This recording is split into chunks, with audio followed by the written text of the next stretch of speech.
bang problema? Please, magsalita ka naman. Nagmumukha na akong tanga dito. Bakit di ka pumunta sa kasal natin? Bakit wala ka sa marriage booth? Hindi tayo pwedeng ikasal. Bakit? Uy, bakit? Dahil mga bata pa tayo? Bawal ba magmahal pag bata? Bawal magpakasal kung mag-iwalay lang. Iwalay? Ayaw mo na ba sa akin? Ayawan na ba? Lilipat na kami sa Manila. Doon na mag-uwi si Mama at Papa. Doon muna kami kay ate. Nasa-transfer na ako ng school. Next school year? Next grading. Next week. Galing na si ate kanina sa office. Kinuha na yung mga papel ko. Paano yung papel mo sa buhay ko? Kasalanan mo to. Kasalanan ko? Oo, kasalanan mo. Bakit kasalanan ko? Ikaw yung aalis.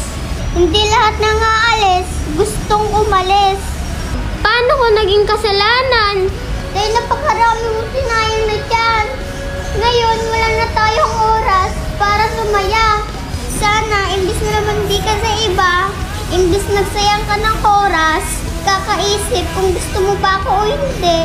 Sana, naging matapang ka na lang sumubok. Sana, mas nagkasama tayo. Nasulit natin yung moment. O paano na tayo ngayon? LDR? LDR? Hindi ako naniniwala sa long distance relationship. Hindi ako naniniwala sa CSM.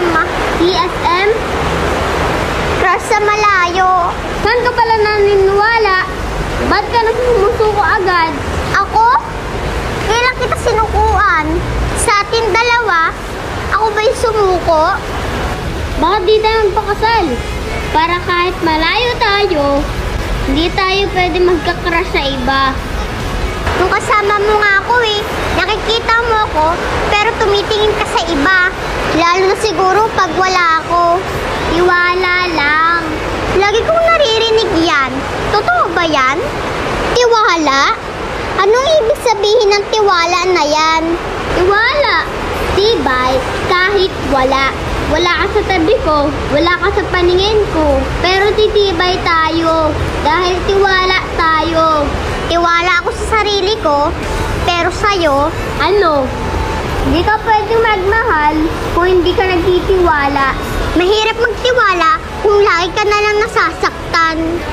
Ang hirap magtiwala kung ang laging meron ka ay mga dahilan kung bakit dapat ka magduda. Huwag ka magtiwala dito. Diyan. Dahil minsan, hindi niya rin naiintindihan ang sarili niya. Ilang beses mo na ako iniwan. Kaya alam ko kung bakit nangiiwan ang isang tao. Alam mo ba kung bakit nangiiwan ang isang tao? Kasi kaya niya. Alam mo ba kung bakit nangiiwan ng isang tao? Dahil hindi niya kaya mang-iwan? Hindi! Dahil naunahan lang siya. Mga iwan at mga iwan ang lahat. Kung hindi ka naniniwala sa trust, di na rin ako maniniwala sa love. Mag-ingat ka sa Manila. Mas maraming fuckboy doon.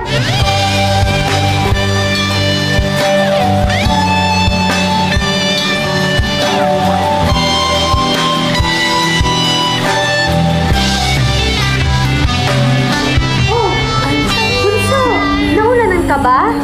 Hindi, te. Hindi to ulan. Luha to. Oo na. Tama ka. Iiyak ulit ako. Oh, tama ka. Masaya ka ba? Kasi ako ginawa ko yung tama pero hindi ako masaya eh. Di ba dapat kapag tama, masaya? Masaya? Kapag mali, malungkot, malingkot. Pero baliktad eh. Anong dapat kong gawin? Di ba wala? Ang kaya ko lang gawin ay umiyak. O bakit? Ano bang nangyari?